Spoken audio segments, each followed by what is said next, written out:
నమస్కారం. ఈరోజు పూర్వ ప్రాథమిక విద్య డిజిటల్ కార్యక్రమానికి హాజరైన వారందరికీ కూడా గుడ్ మార్నింగ్ పిల్లలు. మరి నిన్న మీరంతా ఎంతమందికి థ్యాంక్ యూ చెప్పారో చెప్పండి నాకు. చెప్పారా ఎవరికైనా థ్యాంక్ యూ? ఎంతమంది చెప్పారు? ఎందుకు చెప్పారో చెప్పండి. ఏదన్నా బహుమతి ఇచ్చినప్పుడు థ్యాంక్ యూ చెప్పాలి కదా. అమ్మ అన్నం తినిపించినప్పుడు కూడా థ్యాంక్ యూ చెప్పాలి. స్నానం చేయించినప్పుడు థ్యాంక్ యూ చెప్పాలి. మరి బట్టలు వేసినప్పుడు మీరు బట్టలు వేసుకుంటున్నారా లేదా? అమ్మ వేస్తుందా, మీరు వేసుకుంటారా? మరి బట్టలు వేసినప్పుడు థ్యాంక్ యూ చెప్పాలి. ఒకవేళ మీకు వేసుకోవడం రాకపోతే సహాయం చేసినప్పుడు థ్యాంక్ యూ చెప్పాలి. ఎవరైనా మనకు ఏదన్నా సహాయం చేసినప్పుడు థ్యాంక్ యూ చెప్పాలి. ఏదన్నా మంచి మంచి విషయాలు చెప్తారు, థ్యాంక్ యూ చెప్పాలి. ఇప్పుడు మేము రోజు టీసాట్లో చెప్తా ఉన్నాం, మరి మాకందరికీ థ్యాంక్స్ చెప్పాలి. ప్రతి ఒక్కరికి థ్యాంక్ యూ చెప్పాలి. అవన్నీ కూడా మంచి పిల్లల లక్షణాలు, మంచి అలవాట్లు అవన్నీ. మరి అవన్నీ మనము నేర్చుకోవాలి కదా. మంచి అలవాట్లు అనేటివి మనము తప్పకుండా నేర్చుకోవాలి. సరే, ఇప్పుడు ఈ రోజున ముందుగా మనకి సంభాషణ యాక్టివిటీలో సంభాషణకు సంబంధించిన అంశంలో మనకి ఈ నెల 3-4 వారాలలో సంభాషణ అంశం కూరగాయలు. దానికి సంబంధించిన విషయాలన్నీ కూడా మనకి కర్ణశ్రీ ఉన్నారు. ఇప్పుడు కర్ణశ్రీ మీతోటి మాట్లాడతారు. గుడ్ మార్నింగ్ అందరికీ. Good morning. సో ఈరోజు మళ్ళీ నేను కూరగాయల సంభాషణతోటి మీ ముందుకు వచ్చేసాను. పిల్లలు, ఇంతకుముందు మనం కూరగాయల గురించి చర్చించుకున్నాం కదా, చెప్పుకున్నాం కదా, ఏం తింటే ఎంత పోషకాలు ఉంటాయి, దేంట్లో ఏది ఉంటాయి అన్నీ తెలుసుకున్నాం. ఓకేనా? ఈరోజు మనం చెప్పుకునే దాంట్లో అవి మనం ఎక్కడి నుంచి వస్తాయి, మనం ఎలా సేకరించి పెట్టుకుంటాము, ఇంట్లోకి మనకు ఎలా వస్తాయి, అమ్మ నాన్న ఎక్కడి నుంచి తెస్తారనే వివరాలు తెలుసుకుందాం. దానికి ముందుగా మీరు అవేంటో కూడా గుర్తించగలగాలి. ఓకేనా? రైట్. ఇప్పుడు కూరగాయలు అంటే ఏమిటి? కూరగాయలు అంటే ఏమిటి చెప్తారా? చెప్తున్నారు కదా. కూరగాయలు అంటే మనం తినాల్సినటువంటి ఆహార పదార్థాలు, అన్నము ధాన్యాలు తర్వాత ఎక్కువగా తీసుకునేటువంటి ఆహార పదార్థాలు. అవి మనం కొన్ని పచ్చిగా తింటాము, కొన్ని వండుకొని తింటాము. కూరగాయలు ఈ పదంలోనే ఏమేమి ఉన్నాయి? కూరలు, కాయలు రెండు కలిపి కూరగాయలు. ఓకేనా? సరే, ఇప్పుడు మనం అవి ఎక్కడి నుంచి సేకరించుకుందాం తెలుసుకుందామా? చూద్దాం. ఇప్పుడు మనం ఫస్ట్ మీకు ఒకటి చూపిస్తాను. ఆ బొమ్మల్లో మీకు ఏమేమి కనిపిస్తున్నాయో చెప్పాలి. ఈ వెజిటేబుల్ బాస్కెట్స్ ఉన్నాయి. ఇక్కడ 2 బుట్టలు కనిపిస్తున్నాయి కదా. ఆ 2 బుట్టలు వేరువేరుగా ఉన్నాయి. మొదటి ఆకుకూరలు ఉన్న బుట్టల్లో ఏమేమి కనిపిస్తున్నాయి చూడండి. చెప్పగలరా మీరు ఎవరైనా? అమ్మ వాళ్ళ సహాయం కూడా తీసుకోవచ్చు. ఈరోజు మీకు చక్కటి క్విజ్ ఉంది. అమ్మ వాళ్ళ సహాయంతో చెప్దురు కానీ. చూసారా? ఏదైనా ఆకుకూర గుర్తుపట్టగలిగారా అందులోంచి? నాకైతే కొత్తిమీర, మింట్ అంటే మన పుదీనా, బచ్చలి కూర, తోటకూర లాంటివి కనపడుతున్నాయి. మీకు కూడా కనిపిస్తున్నాయా? గమనించండి. ఆ పక్కన ఇంకొక బాస్కెట్ ఉంది కదా, రంగుల కూరగాయలు ఉన్నాయి. మీకు ప్రతిసారి చెప్తున్నాను, కూరగాయలు పండ్లు ఏంటంటే ఇంద్రధనస్సులోని రంగులన్నీ కనపడతాయి. ఈ కూరగాయల్లో మీకు ఏమేమి గుర్తుపట్టగలుగుతున్నారు చెప్పండి. చూడండి, ఆలోచించండి, గుర్తు తెచ్చుకోండి, చెప్పండి. గుడ్. అదేంటి? టొమాటో. కరెక్ట్గా చెప్పారు. తర్వాత ఇటు కాషాయం, అదేంటి? ఆలుగడ్డ. Very good. ఇది వంకాయ. Next carrot. ఆ వెనకాల పొడుగుగా గ్రీన్ కలర్లో ఉందే నుంచొని అక్కడ వెనకాల, అది ఆకుకూర, బ్రొకోలీ. అది కూడా వంకాయ. ఆ వెనకాల ఉంది కీర దోసకాయ కదా. గమనించారు కదా. ఈ రకంగా బోలెడని కూరగాయలు మనకి ఈ బాస్కెట్లో కనిపించాయి కదా. ఎడం వైపు ఉన్నాయన్ని ఆకుకూరలు, కుడివైపు ఉన్నాయన్ని కూరగాయలు. కూరలు, కాయలు, కూరగాయలు. అర్థమైంది కదా. రైట్. ఇప్పుడు నేను ఇంకొకటి అడుగుతాను, నెక్స్ట్ చూద్దాం.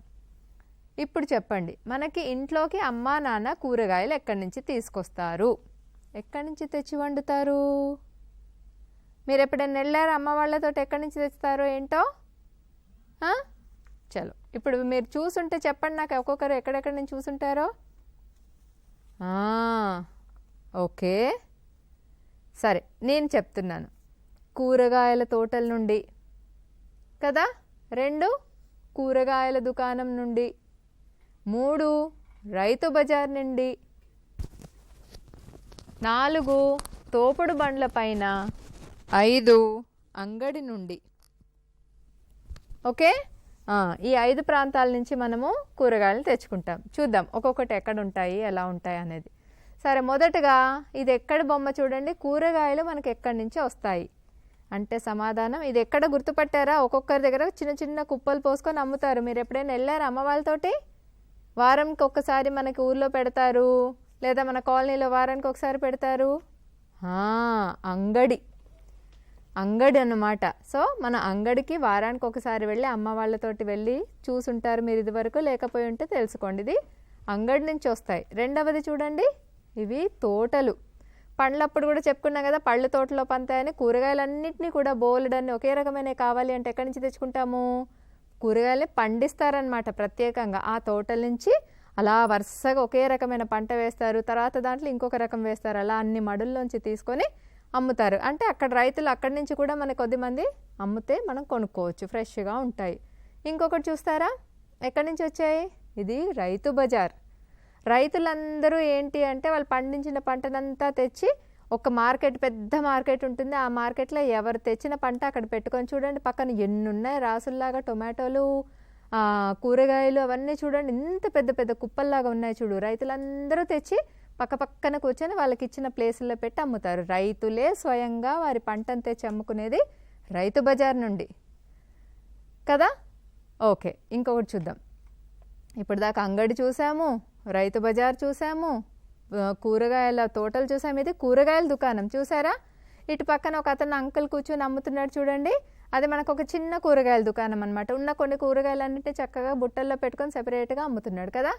అదే ఇటు కుడి పక్కన చూడండి, పెద్ద పెద్ద దుకాణాల్లో బోలెడని ట్రేలల్లో ఒక్కొక్క కూరగాయ అలా పెట్టేసి ఉంచుతారు కదా. గమనించారా?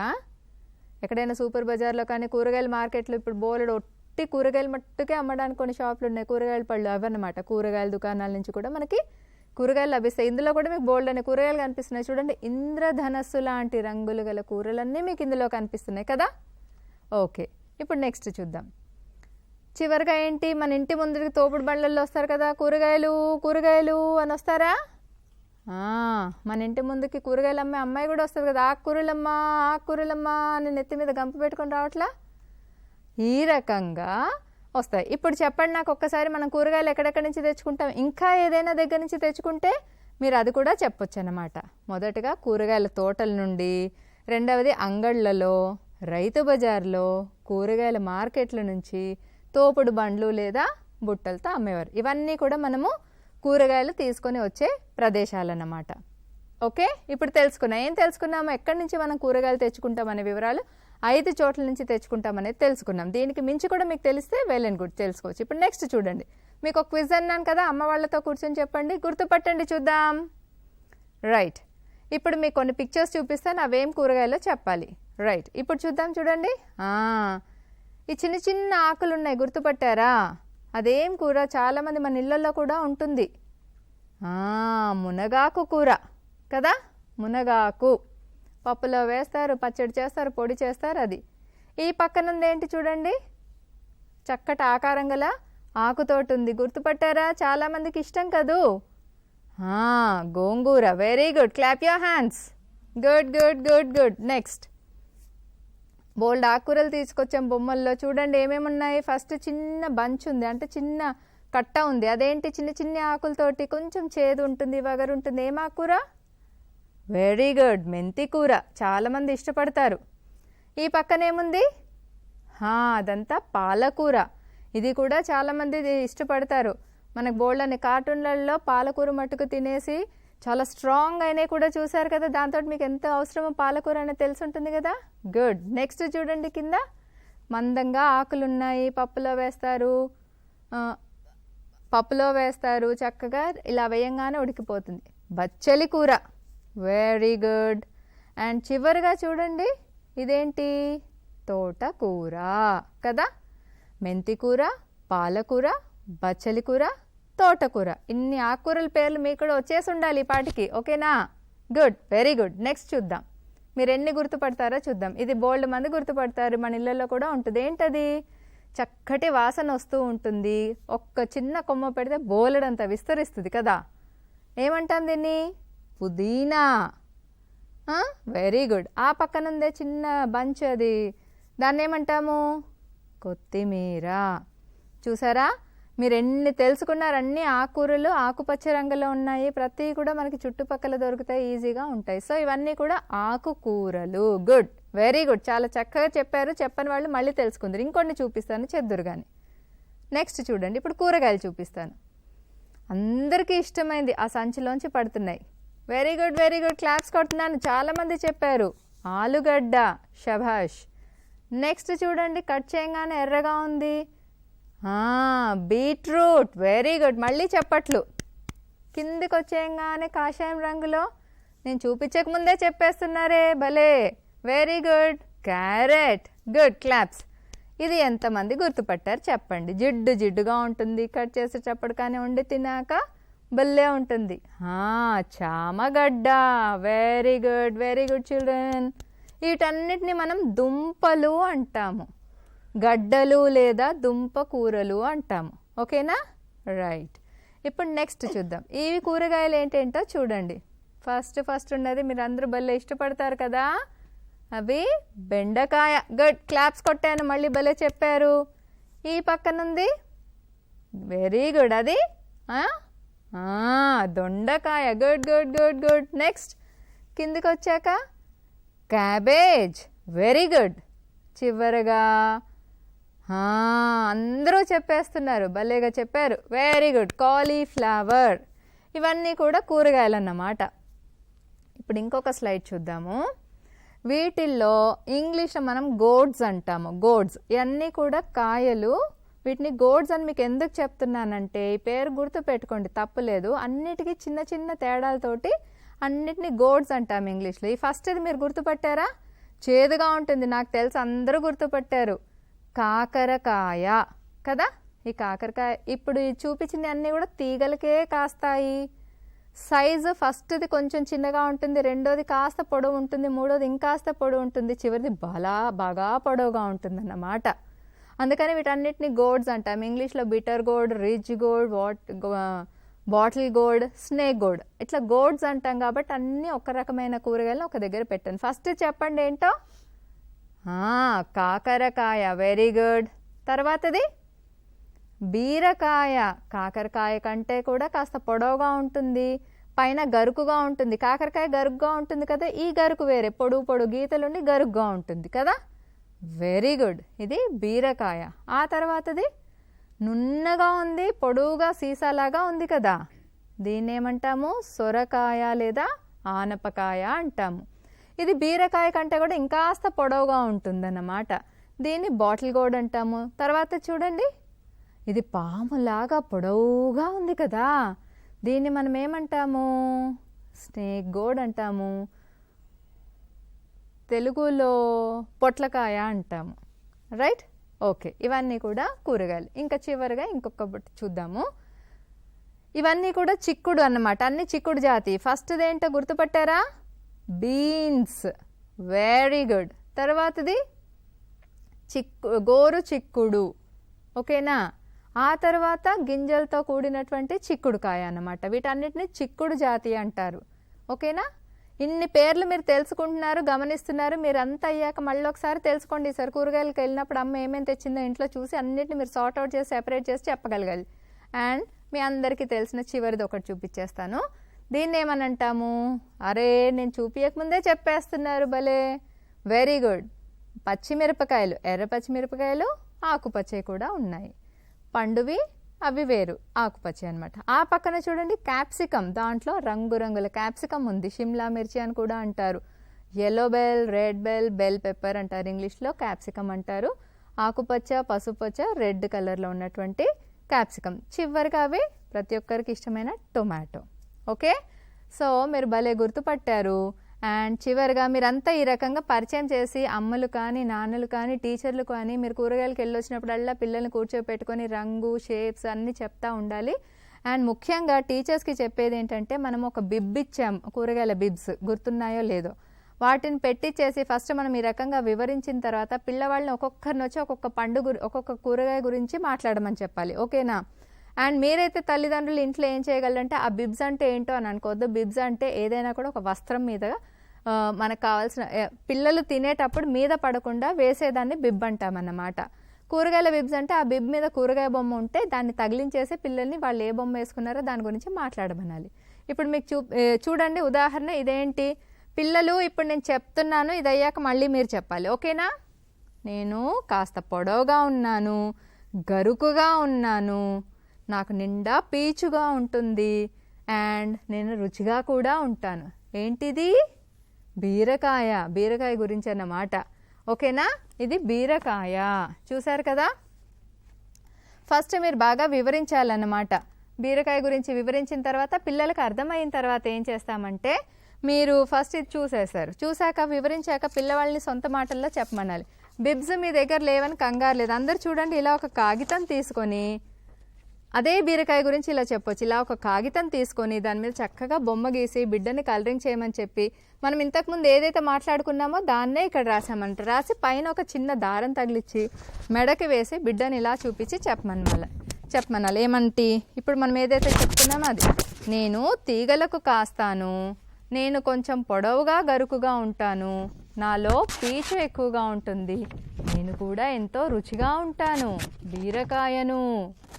ఓకేనా? దీన్ని రోల్ ప్లే అంటాము. సో ఇలా చేయించాలి. ఈసారి నేను ఒకటి చూపిస్తాను పిల్లలు, మీరు దాని గురించి ఏం మాట్లాడతారో సొంతంగా మీరు చెప్పాలి. ఓకే, ఇప్పుడు చూపిస్తున్నాను కూరగాయ. ఇదేంటి చెప్పండి? ఇదేంటి? టొమాటో కదా. మరి టొమాటో గురించి మీరైతే ఏం చెప్తారు? దాని రంగు గురించి, ముట్టుకుంటే ఎలా ఉంది, దాన్ని దేంట్లో వాడతారు అన్నీ చెప్పాలి. ఓకేనా?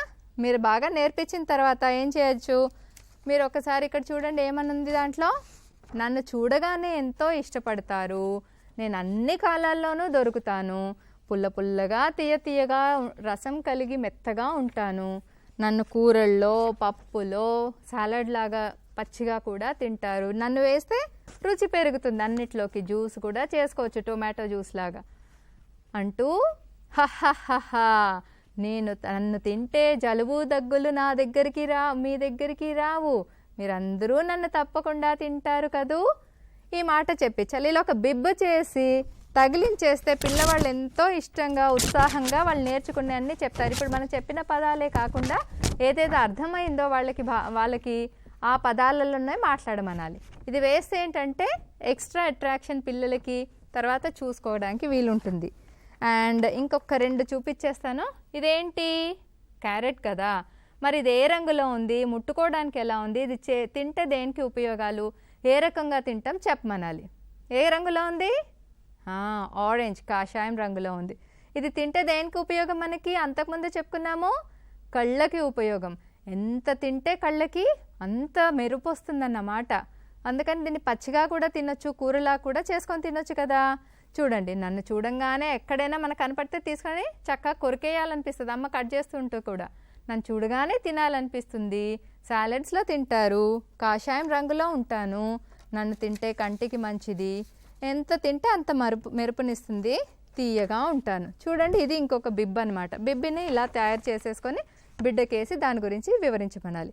ఇప్పుడు మనం చెప్పే ఏంటంటే ఎక్కువ పాయింట్స్ ఇచ్చినప్పుడు పిల్లలు ఎక్కువ నేర్చుకుంటారు, దాంట్లో కొన్ని పాయింట్స్ చెప్పగలుగుతారు. అండ్ చివరిగా ఇదేంటో చెప్పండి? పళ్ళకి కూరగాయలో రారాజు వంకాయ. ఎంతో రుచిగా ఉంటాను. ఎలా వండుకుంటారు? గుత్తొంకాయ కూరలాగా, వేపుడులాగా, పచ్చడిలాగా అన్ని రకాలు చేస్తారు, అందరికీ ఇష్టపడతారు. ఎంత నవనవలాడుతుందో చూడండి. దాని రంగు ఏమంటారు? వంకాయ రంగే అంటాం కదా. సో ఈ వివరాలన్నీ పిల్లలతో చెప్పించాలి. అండ్ చివరిగా వాళ్ళకి సంబంధించిన ఒక బిబ్బుని ఇలా చేపించాలి. సో ఇదే కాకుండా అదనంగా మీరు ఏదైనా కూరగాయలు చూపించాలి అనుకుంటే దానికి సంబంధించిన బొమ్మ గీయొచ్చు, వివరించేసి ఎలా తింటారు, దాని రంగు ఏంటి, ముట్టుకోవడానికి ఎలా ఉంది, ఇలాంటివి చెప్పేస్తే పిల్లలు దానికి సంబంధించిన నేర్చుకోగలుగుతారు. సొంతంగా పిల్లలు కూరగాయల గురించి మాట్లాడే రకంగా మీరు ప్రోత్సహిస్తూ వాళ్ళకి ఎక్కడెక్కడ మనం ఈరోజు చెప్పుకున్న ఎక్కడెక్కడ లభిస్తాయితో పాటు ఏ కూరగాయ ఎలా ఉంటుందని వాళ్ళ సొంత వాక్యాల్లో పలికేలా చేయడం అనేది చాలా ముఖ్యమైనది. ఓకేనా? నెక్స్ట్ టైం మనం మరిన్ని కబుర్లతో మీ ముందుకు వస్తాను. Thank you. ఓకే, కబుర్లు చాలా విన్నారు కదా పిల్లలు కూరగాయల గురించి. మరి ఈ రోజు నుంచి మీరు మీ ఇంట్లో అమ్మ ఏం కూర వండుతుంది, ఎలాంటి కూరగాయలు, నాన్న మార్కెట్ నుంచి తీసుకొచ్చినప్పుడు ఏమేమి కూరగాయలు తెస్తూ ఉన్నాడు, ఇవన్నీ మీరు చూడాలి. చూసి అమ్మను అడుగుతూ కూరగాయ పేర్లన్నీ తెలుసుకోవాలి, ఆకుకూరల పేర్లన్నీ తెలుసుకోవాలి. తెలుసుకొని కూరగాయల గురించి మాట్లాడుతూ ఉండాలి. ఏ కూరగాయ, ఏ ఆకుకూర ఆకు చిన్నగా ఉంది, ఏ ఆకుకూర ఆకు పెద్దగా ఉంది, ఏ కూరగాయ చిన్నగా ఉంది. చూసారా, దొండకాయ చిన్నగా ఉంటుంది, చూసారు కదా మీరు ఇళ్ళల్లో గమనించండి. దొండకాయ అయితే చిన్నగా ఉంటుంది, పొట్లకాయ అయితే పొడవుగా ఉంటుంది, దొండకాయ పొట్టిగా ఉంటుంది. పొట్టిగా ఏది ఉంది, పొడవు ఏది ఉంది, ఏది లావుగా ఉంది, ఏది సన్నగా ఉంది. బెండకాయ ఎట్లా ఉంటుంది, సన్నగా ఉంటుంది. సొరకాయ ఎలా ఉంటుంది, లావుగా ఉంటుంది. గుమ్మడికాయ ఇవన్నీ లావుగా ఉంటాయి. సో ఇవన్నీ మీరు చూడాలి, చూస్తూ మాట్లాడాలి.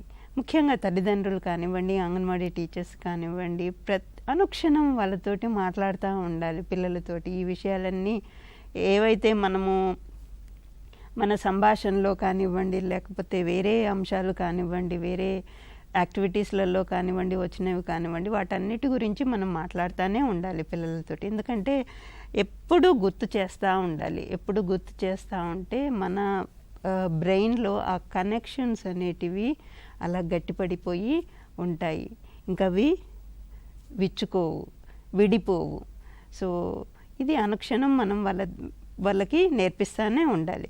సో ముఖ్యంగా తల్లిదండ్రులు పిల్లలు ఇళ్ళల్లో ఉంటున్నారు కాబట్టి ఇప్పుడు చెప్పిన విషయాలన్నీ కూడా పిల్లలతోటి మాట్లాడుతూ ఉండండి.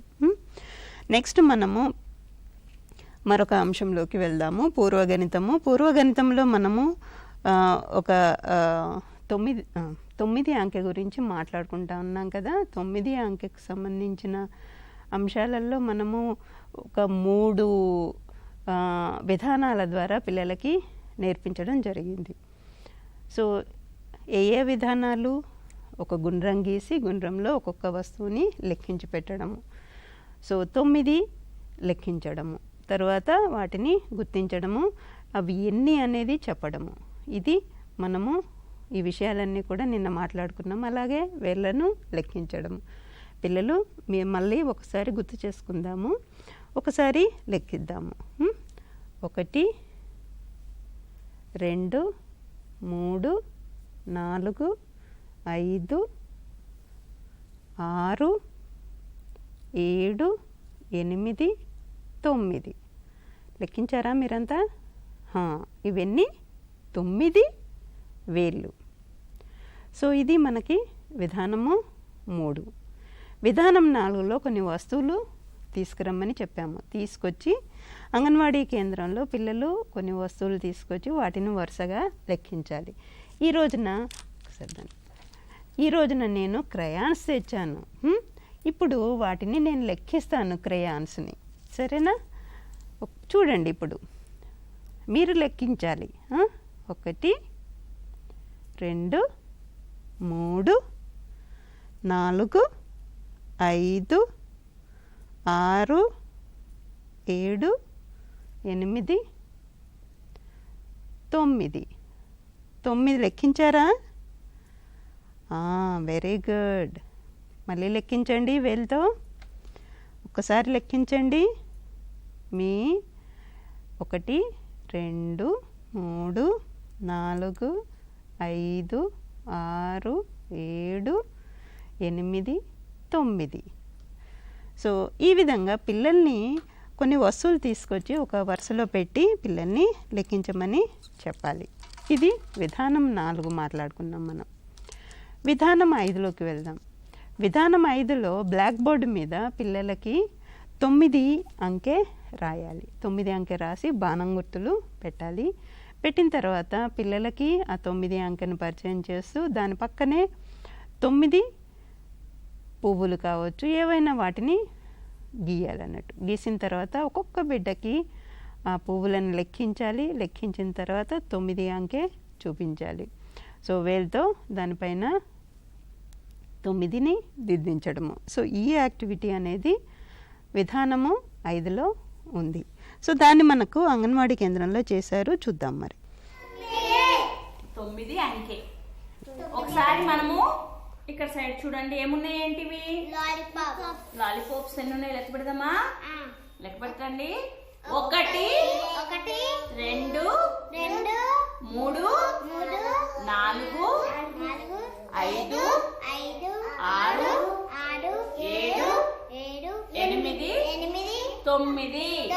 9 లాలీపాప్స్. 9.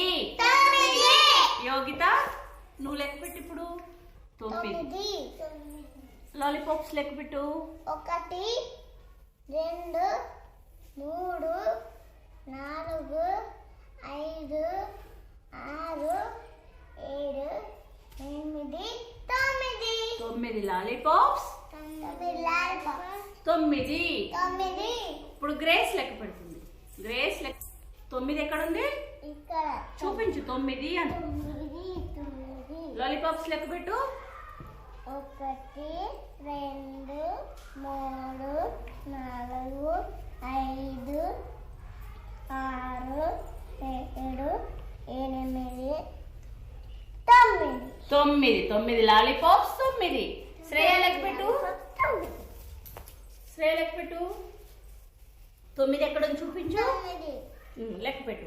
1 2 3 4 5 6 7 8 9 లాలీపాప్స్. 9. వెరీ గుడ్ పిల్లలు, మీరు చాలా బాగా లెక్క పెట్టారు. సో ఇది మనకి 9 అంకె పరిచయము. 9 అంకె అంటే మనము ఏం చేసాము? లెక్కించాము. లెక్కించిన తర్వాత ఆ 9 అనే ఎలా ఉంటుంది అనేది ఆకారాన్ని పరిచయం చేశాము. సో ఇది మనకి పూర్వగణితంలో 9 అంకె గురించి. నెక్స్ట్ మనము ఇంగ్లీష్ భాషా పరిచయంలోకి వెళ్దాము. ఇంగ్లీష్ భాషా పరిచయంలో మనము ఈరోజు నిన్న మనము అక్షరం నేర్చుకోవడం జరిగింది. అక్షరము దానికి సంబంధించిన సౌండ్ ఇంట్రడక్షన్ చేయడం జరిగింది, అంటే శబ్దాన్ని పరిచయం చేయడం జరిగింది. సో మిమ్మల్ని నిన్న టెలిఫోన్ ఆట ఆడమని చెప్పాము. చేశారా? ఆట ఆడారా? మాకు వాట్సాప్ గ్రూప్లో కొంతమంది షేర్ చేశారు ఆట ఆడినట్టుగా. అయితే మనము ఈ ఆట ఎలా ఆడాలనేది ఇక్కడ అంగన్వాడీ కేంద్రంలో ఆడుతూ ఉన్నారు కొద్దిమంది పిల్లలతోటి. చూద్దాం మరి.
మీరు ఇంగ్లీష్ పదాలలోని ఎం అక్షరంతో వచ్చే పదాలతోటి టెలిఫోన్ ఆటని చాలా బాగా ఆడారు. Very good. సో ఎం అక్షరానికి సంబంధించిన పదాలతోటి ఇక్కడ టెలిఫోన్ ఆట ఆడడం జరిగింది. ఇక్కడ ఈ ఆట ద్వారా ఏంటి ఉపయోగం అనేది మీరు అందరూ అర్థం చేసుకోవాలి. ఎందుకు ఈ ఆట ఆడిస్తున్నాం అనేది, ఎందుకు ఇంపార్టెంట్ అనేది. మనము ఎం సంబంధించిన ఏవైతే పదాలు ఉన్నాయో, ఎం అక్షరంతో మొదలయ్యే పదాలు ఏవైతే ఉన్నాయో వాటిని మనము పిల్లలకి పరిచయం చేశాము. వాటి కోసము అంటే ఆ పరిచయం చేసిన పదాలని మరింత పటిష్టపరచడం కోసము మనము ఈ ఆట ఆడిస్తున్నాము. అంటే ఎం అక్షరంతో ప్రారంభమయ్యే పదాలన్నీ కూడా పిల్లలు ఇక్కడ కొత్త కొత్త పదాలు నేర్చుకుంటూ ఉన్నారు. గుర్తుపెట్టుకోండి, కొత్త కొత్త పదాలు నేర్చుకుంటున్నారు. ఈ వయసులో పిల్లలకి మనము కొత్త కొత్త పదాలు మాట్లాడడము ఇదంతా మనం భాషాభివృద్ధిలో మనము పరిచయం చేస్తూ ఉన్నాం కాబట్టి, భాషాభివృద్ధి కోసం ఇలాంటివన్నీ పరిచయం చేస్తున్నాం కాబట్టి ఇవన్నీ మనము ఇలాంటి అవకాశాలన్నిటి కల్పించాలి పిల్లలకి. సో అంగన్వాడీ కేంద్రంలో ప్రీ స్కూల్ ఎడ్యుకేషన్లో ఇలాంటి అవకాశాలను మనము ఈ విధంగా కలిగిస్తూ ఉండాలి. నెక్స్ట్ మనము దీనికి సంబంధించిన ఆకారము అంటే ఎం అక్షరం ఎలా ఉంటుందో ఇప్పుడు ఆకార పరిచయంలో చూద్దాము. మనకి కర్ణ చెప్తారు ఆకార పరిచయము, చూద్దాం. మరి ఇంగ్లీష్ భాషా పరిచయంలో ఇప్పుడు మనం మొన్నటిదాకా ఎల్ అక్షరం కంప్లీట్ చేసుకొని ఇప్పుడు ఎం అక్షరంలోకి వచ్చాము. మీకు నిన్న ఎంకి సంబంధించిన అక్షరాలు పదాలు అన్నీ కూడా చూపించారు, పిక్చర్ రీడింగ్ చూపించారు. మళ్ళీ ఒక్కసారి చూస్తూ ఆ అక్షరం ఎలా ఉంటుంది గుర్తుంచుకోవడం ఎలాగా చూద్దాం. చూడండి, ఇప్పుడు మనకి మొదటి చిత్రం ఏం చూపిస్తున్నారు? మొదటి చిత్రం చూడండి, ఇప్పుడు మనకి ఏం కనిపిస్తుంది? మంకీ. ఏంటది? మంకీ.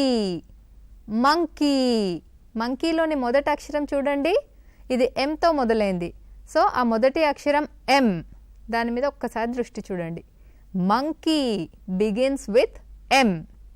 ఇప్పుడు చూడండి ఏం చిత్రం కనిపిస్తుంది? మాస్క్. మాస్క్. మాస్క్. చెప్పండి ఒకసారి. మాస్క్. మాస్క్లోని మొదటి అక్షరం ఎం. ఎం. దాంట్లో చూడండి ఇప్పుడు మనకి మూన్ కనిపిస్తుంది కదా. ఏంటది? మూన్. మూన్. దాంట్లోని మొదటి అక్షరం చూడండి ఎం. ఎం.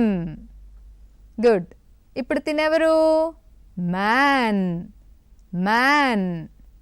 మ్యాన్లోని మొదటి అక్షరం చూడండి, ఇప్పుడు దాకా కనిపించిన ఎం ఈ ఎం రెండు కొంచెం వేరేగా ఉన్నాయి కదా, గమనించండి. ఆ తేడా ఏంటో మళ్ళీ చెప్తాను. ఇది చూడండి, motor cycle. Motor cycle. Motor cycle. మొదటి అక్షరం చూడండి ఎం. ఎం. ఇదేంటి? మస్కిటో. మస్కిటో. ఏంటిది? మస్కిటో. మొదటి అక్షరం చూడండి, ఇది కూడా ఎం. ఎం. మ్యాట్. మ్యాట్.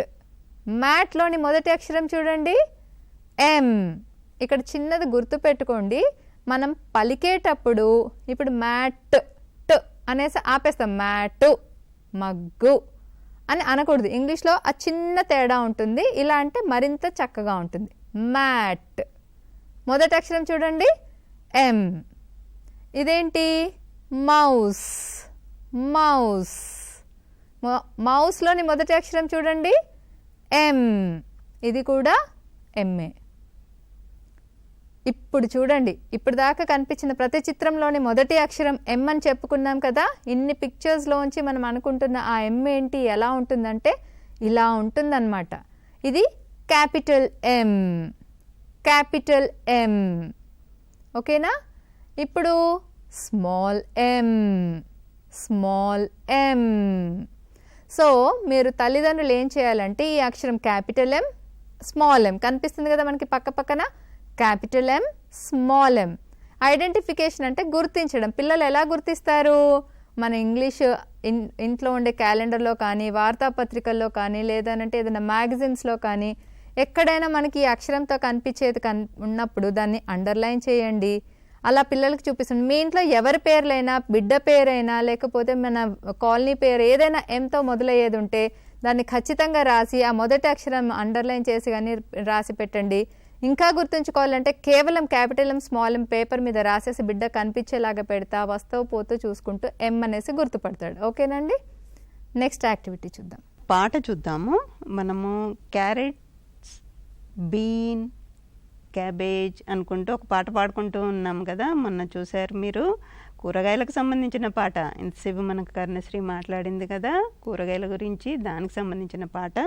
ఇప్పుడు మీరంతా కూడా యాక్షన్ తోటి పాడాలి. పిల్లలు పాడుతూ అభినయం చేయండి.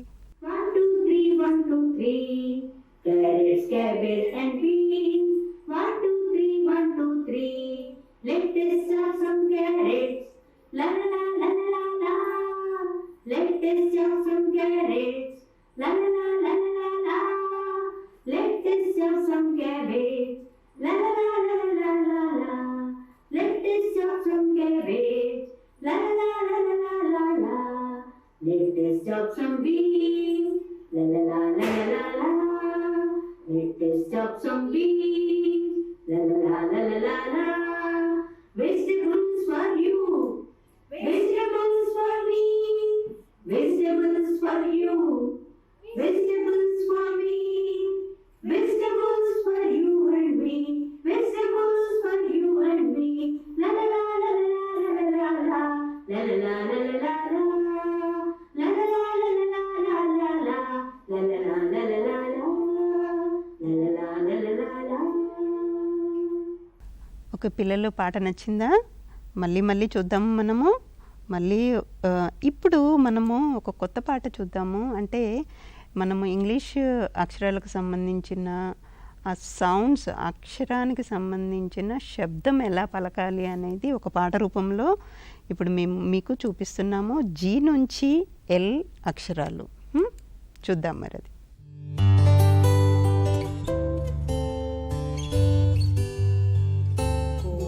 Is eating grass, ga ga ga, ga ga ga, ga ga ga. Goat is eating grass, ga ga ga. The hen with the hat says ha ha ha, ha ha ha, ha ha ha. The hen with the hat says ha ha ha. Insect on the igloo, e e e, e e e, e e e. Insect on the igloo, e e e. Jaguar in the jungle, ja ja ja, ja ja ja, ja ja ja. Jaguar in the jungle, ja ja ja. Kitten with kangaroo, ka ka ka, ka ka ka, ka ka ka. Kitten with kangaroo, ka ka ka. Lotus on the lake, la la la, la la la, la la la. Lotus on the lake, la la la. So నచ్చిందా? ఇది ముఖ్యంగా మీరు anganwadi teachers ప్రతి ఒక్కరూ నేర్చుకోవాలి. ఎందుకంటే ఆ sound అనేది చాలా ఇంపార్టెంట్. పిల్లలకి ఆ సౌండ్ ఎలా పలకాలి, ఆ అక్షర శబ్దం ఏంటి అనేది బాగా తెలిసి ఉండాలి. ముందు మీరు నేర్చుకోవాలి. అంగన్వాడీ టీచర్స్ ముందు మీరు నేర్చుకుంటే మీ పిల్లలకి నేర్పించగలుగుతారు. నెక్స్ట్ మనము ఆర్ట్ అండ్ క్రాఫ్ట్ బుక్లో మనము అంటే కొన్ని పేజీలు చూస్తూ ఉన్నాము. ఇప్పుడు ఎల్కేజీ బుక్లో ఒక పేజీ చూద్దాము. ఆర్ట్ అండ్ క్రాఫ్ట్ ఎల్కేజీ బుక్లో అది పేజీ నెంబరు యాక్టివిటీ పుస్తకం ఇది. దీంట్లోని 18వ పేజీ చూద్దాము. యాక్టివిటీ పుస్తకంలో కేవలం ఆటపాటలతోటి మనము ఎన్నో అంశాలు నేర్పిస్తున్నాం ఇంతకుముందు చెప్పినట్టు. ముందుగా సూచన చూద్దాం. ఇక్కడ ఏమి ఇచ్చారు టీచర్స్కి? బాణం గుర్తుల ప్రకారం బిడ్డ చేత నిలువు గీతలు గీయించాలి. ఈ కృత్యం ఇంట్లో కుటుంబ సభ్యుల సహాయంతో చేయమని చెప్పాలి.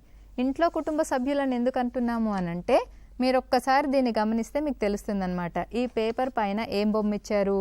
ఇంటి పని అని ఇంటి బొమ్మ ఇచ్చారు. అంటే ఇది హోంవర్క్. అంటే రెగ్యులర్గా మనకి స్కూల్ జరుగుతూ ఉన్నప్పుడు దీన్ని హోంవర్క్గా ఇస్తాము. కానీ ఇప్పుడు ఇంట్లోనే ఉంటున్నారు కాబట్టి అందరూ కూడా వీరికి సహకారం చేయండి. నిలువు గీతలు గీయడం. ఈ యాక్టివిటీ యొక్క ముఖ్యోద్దేశం ఏంటి అంటే గత పేజెస్లో మనము చుక్కల సహాయంతో నిలువు గీతలు గీశారు, తర్వాత సొంతంగా బలూన్స్కి గీశారు, ఆ తర్వాత పొడుగు గీతల నుంచి ఇప్పుడు సరి అయిన ఎంత అవసరమో అంత లైన్ వరకు రాయడం నేర్చుకోవడం అనమాట పిల్లలు. మీరు దీంట్లో రాసేటప్పుడు ఏం చేయాలి? పిల్లలకి క్రేయాన్ డబ్బా ఇచ్చేసి వారికి ఇష్టమైన రంగును తీసుకోమని చెప్తూ వాళ్ళకి ఒక చాయిస్ ఇచ్చేసి రాసే ప్రకారం ఎంకరేజ్ చేయాలి. ఇక్కడ చూడండి, మొదటిది వాళ్ళు ఎలాగ రాయాలి అనేది ఇచ్చారు. ప్రతిదానికి గమనించండి. ఫస్ట్ స్టార్టింగ్ పాయింట్కి ఒక డాట్ పెడతారు, తర్వాత ఒక యారో గీత ఇచ్చారనమాట. అంటే బాణం గుర్తు, దాని ప్రకారమే మనం గీయాలి. మొదటిది ఎలా రాయాలి అనేది చూపించారు. ఈ గీతలు రాయడం యొక్క ముఖ్యోద్దేశం ఏంటి అంటే ఈ ప్యాటర్న్ రైటింగ్ ద్వారానే రేపు పిల్లలు అక్షరాలు రాయగలుగుతారు. ఈ గీతల సహాయంతో చెప్తే ఇది ఎప్పుడైతే సరిగా నేర్చుకుంటారో అక్షరం రాసే పద్ధతి కూడా చాలా నీట్గా వస్తుంది అక్షరం రాసేది. So let us see. చూడండి ఇక్కడ డాట్ అంటే మనకి ఇది స్టార్టింగ్ పాయింట్. ఇక్కడ నుంచి నిలువు గీత గీయమన్నారు. ఎలా గీయాలి? ఎలా అంటే ఇక్కడ మీరు చూడండి, ఇక్కడ ఒక బాణం గుర్తు ఇచ్చారు. బాణం గుర్తులు ఏమని చూపిస్తున్నారు? పై నుంచి కిందికి చూపించారు కదా. సో మనం ఇప్పుడు అలాగే చేయాలన్నమాట. ఓకే, చూద్దాం ఎలా రాయాలి అనేది చూద్దాము.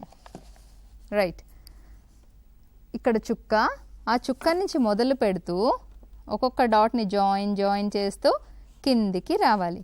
Down down down down, standing line, standing line, standing line అంటూ మనం ఇంగ్లీష్లో చెప్పొచ్చు.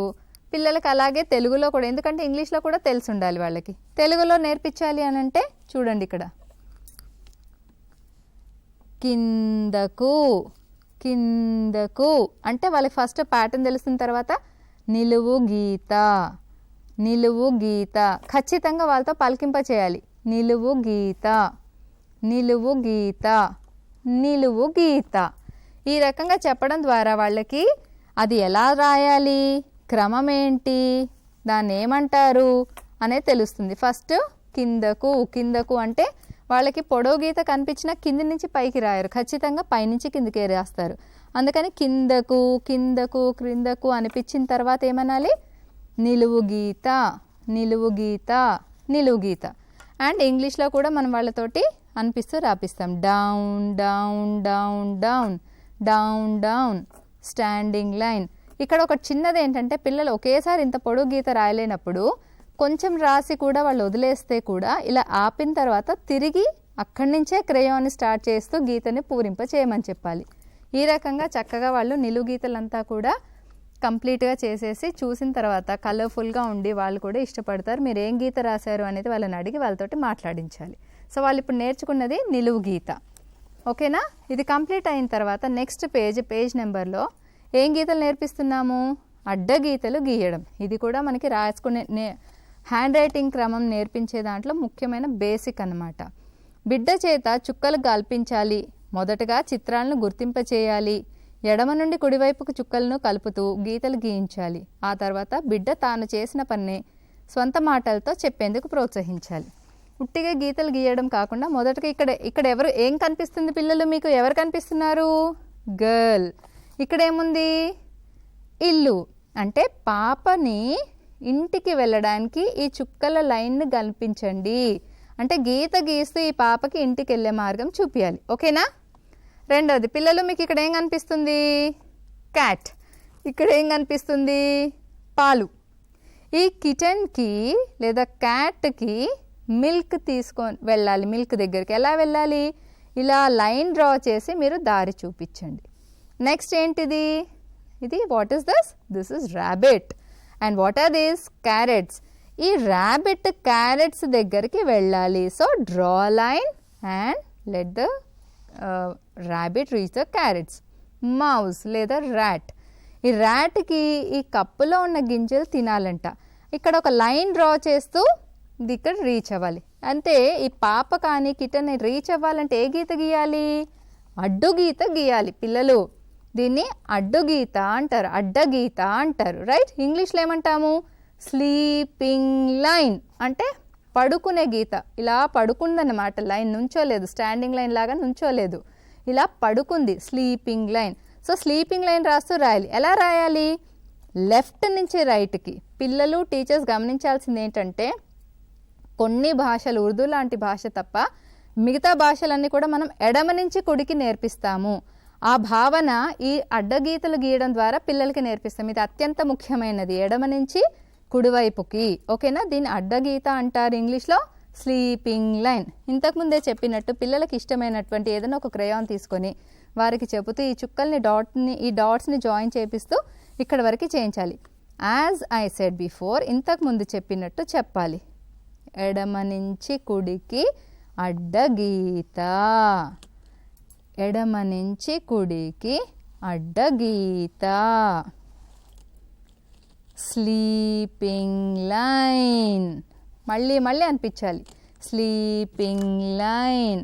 అండ్ మళ్ళొక్కసారి చెప్తున్నాను, ఇంత పెద్ద గీత పిల్లలు ఒకేసారి గీయలేరు, బిట్స్ అండ్ పీసెస్లో గీస్తారు. కాబట్టి కొంచెం దూరం గీసినా కూడా మళ్ళీ తిరిగి మొదలు పెట్టేటప్పుడు అక్కడి నుంచే మొదలు పెట్టించి గీత కంప్లీట్ చేయమనాలి. అండ్ గీత చుక్కల మీదనే గీత గీసేలాగా ప్రోత్సహించాలి. కిందికి మీదకి వెళ్ళడం మొదట్లో చాలా సహజమైనప్పటికీ చివరిగా వాళ్ళ క్రమేణా ఈ పద్ధతి అలవాటు చేయాలి. ఈ రకంగా పిల్లలు అడ్డగీతలు గీయడాన్ని నేర్పించాలి.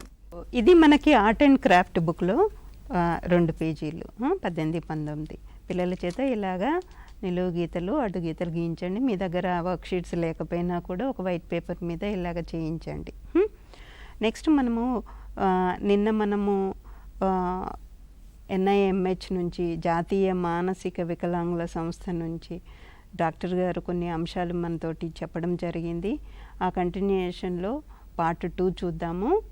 ఇప్పుడు తను చెప్పే విషయాలన్నీ చాలా ముఖ్యమైన విషయాలు. ముఖ్యంగా అంగన్వాడీ టీచర్స్ ఇవన్నీ కూడా మీరు నేర్చుకొని ఉండాలి, తెలుసుకొని ఉండాలి. సో మీరు తల్లులతోటి మాట్లాడేటప్పుడు, పేరెంట్స్ తోటి మాట్లాడేటప్పుడు ఈ అంశాలన్నీ మాట్లాడుతూ ఉండాలి. మరి ఆ పార్ట్ 2 చూద్దాము. సార్, ఓన్లీ మేనరికం ద్వారానే జన్యుపరమైనవి వస్తాయని కాదు. సో ఏదైనా ఒక జన్యుపరమైన కారణం ఫ్యామిలీ హిస్టరీలో ఎక్కడన్నా ఉన్నా కానీ జన్యుపరమైనటువంటి ఇతర డిసీజెస్ కూడా రావచ్చు. సో అవి కూడా మనము ముందలే తెలుసుకున్నట్లయితే, మరి ముఖ్యంగా డౌన్ సిండ్రోమ్.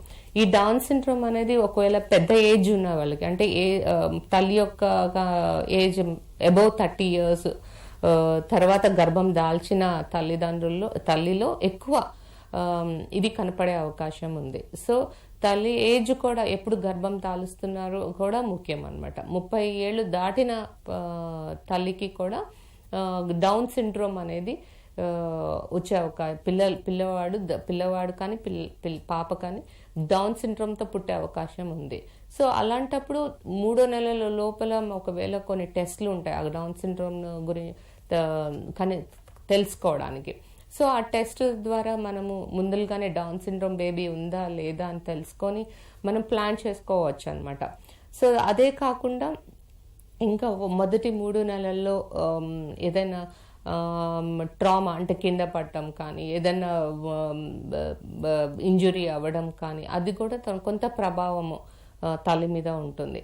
తర్వాత వచ్చేసి అబార్షన్స్. ఎందుకంటే ఒక మదరు మల్టిపుల్ అబార్షన్స్ అయినాయి అనుకోండి మొదటి 3 నెలల్లో, వెంటనే గర్భం దాల్చడం కూడా మల్టిపుల్ ప్రెగ్నెన్సీస్ వల్ల కూడా కొంత ప్రభావం ఉంటుంది. రెండోది, అబార్షన్స్ అనేవి మళ్ళీ జరుగుతున్నప్పుడు మనము డాక్టర్ని తప్పనిసరి పరిస్థితుల్లో కలవాల్సిన అవసరం ఎంతో ఉంది. ఎందుకంటే అది ఏంటి కారణం అని తెలుసుకోవాలి మల్టిపుల్ అబార్షన్స్ అవుతున్నా. రెండోది, మల్టిపుల్ ప్రెగ్నెన్సీలో ఒక బేబీ పెద్దగా ఉండొచ్చు, చిన్నగా ఉండొచ్చు, సరి అయిన వెయిట్తో పెరగదల ఉండకపోవచ్చు. అవి కూడా మనము జాగ్రత్తగా డాక్టర్ యొక్క పర్యవేక్షణలో మనం చూపించుకోవాల్సిన అవసరం ఉంది.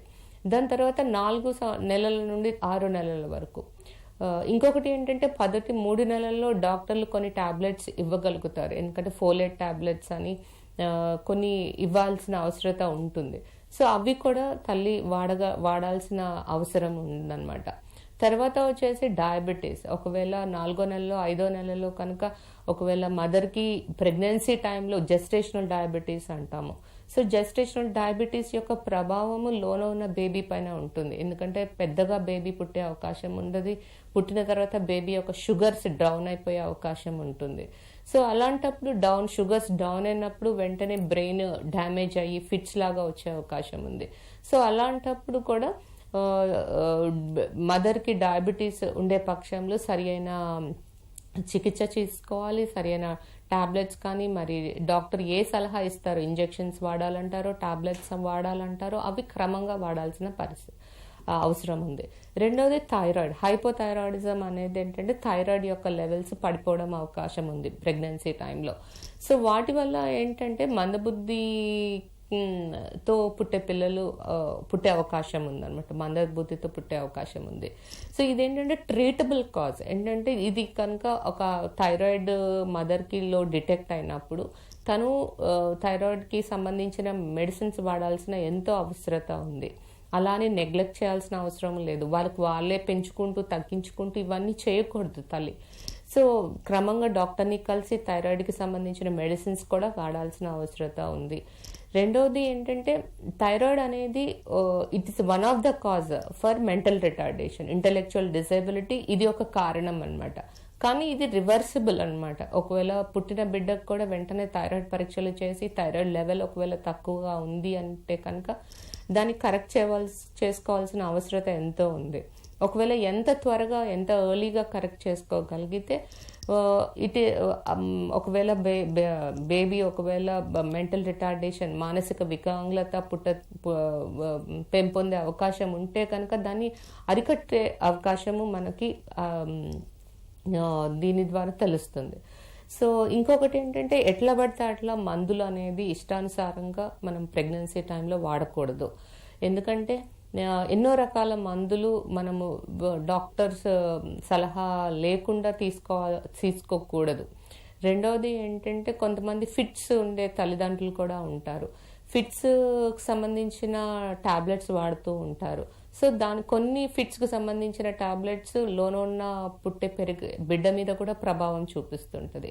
సో అలాంటప్పుడు ఎట్లాంటి మందులు వాడాలి, ఎటువంటి మందులు వాడకూడదు కూడా డాక్టర్ సలహా తప్పనిసరిగా అవసరం అన్నమాట. సో ఇంకొకటి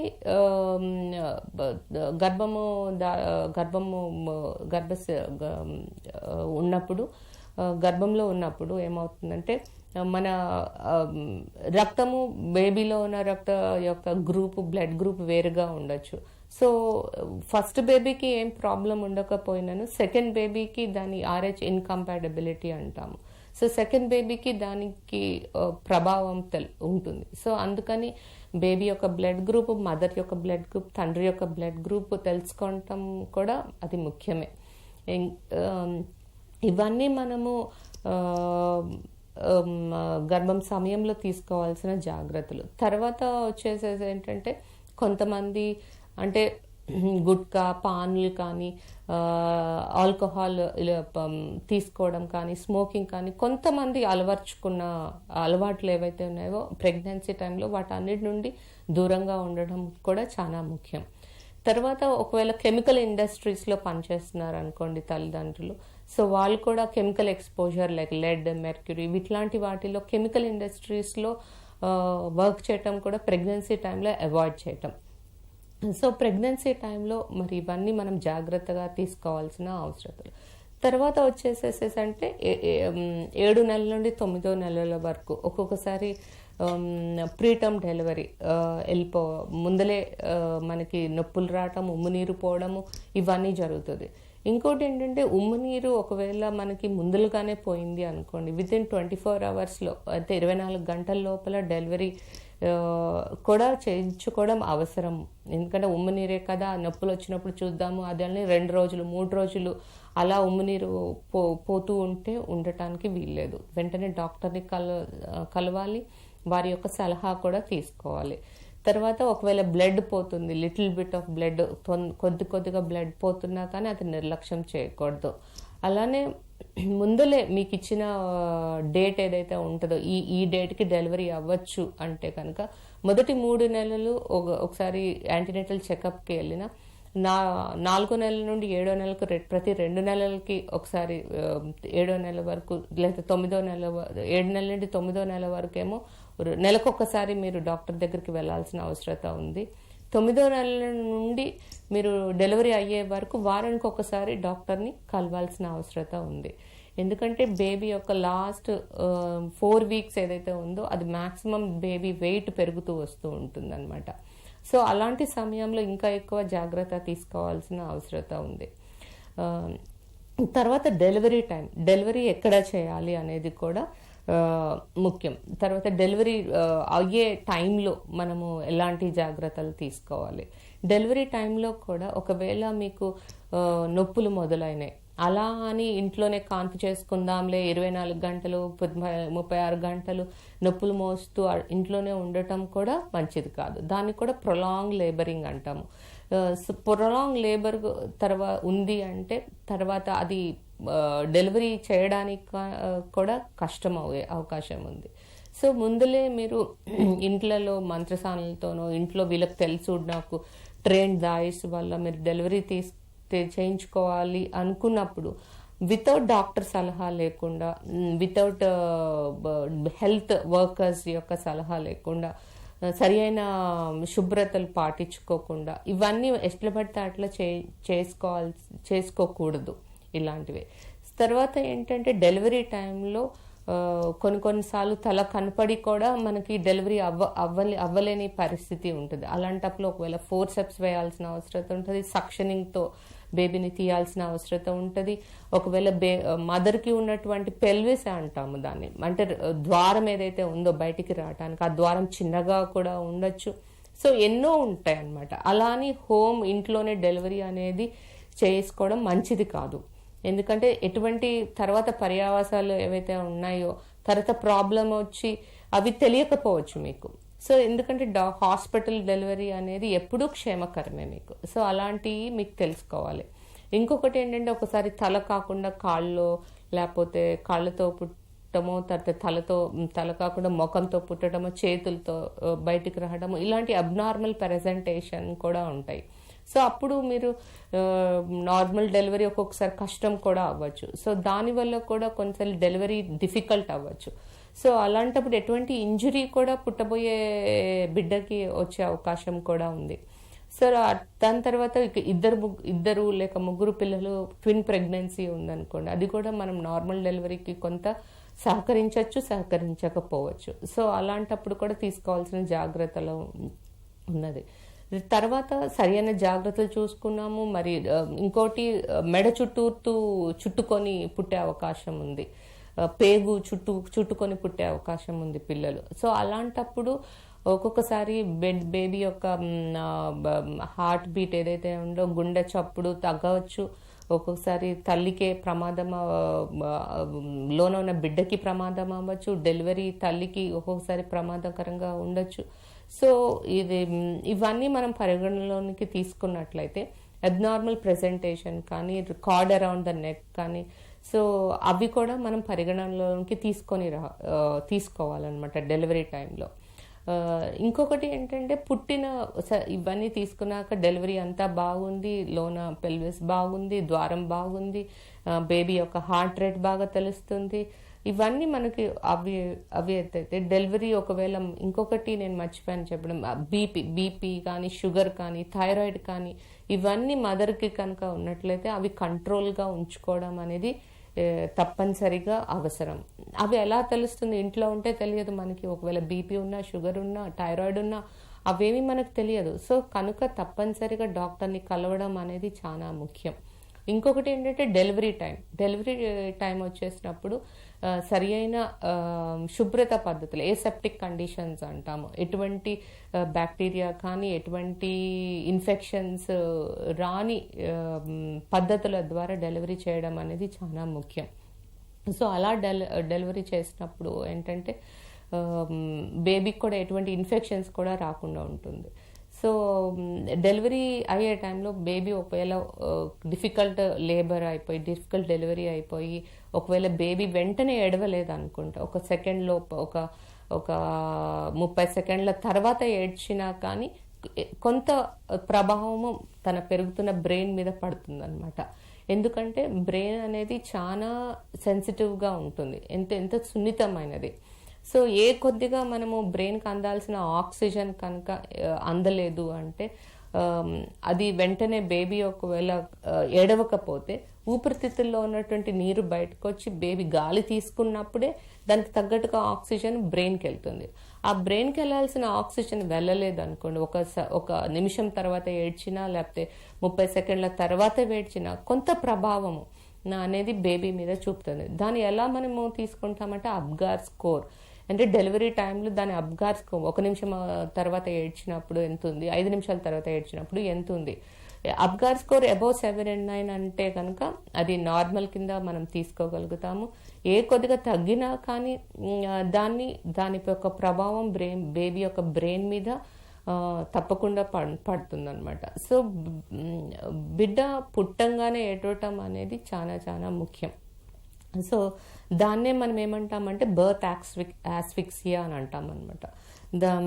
సో దానికి బ్రెయిన్కి అందాల్సిన సరి అయిన ఆక్సిజన్ అందకపోవడం వల్ల బేబీలో అప్పుడు మనకి కనపడదు. బేబీ చూడటానికి బయటకు చూడటానికి అంతా బాగుంటుంది, కంత దాని లోపం తర్వాత ఎదిగే కొద్దీ తెలుస్తుంది అనమాట. తర్వాత వచ్చేసేసి ఓకే అంత తర్వాత భాగం అనేది మనం మర్నాడు చూద్దాము. ఇక ఈరోజు కార్యక్రమాలు ఇక్కడితో ముగిస్తాము. మర్నాడు కలుసుకుందాం. నమస్తే.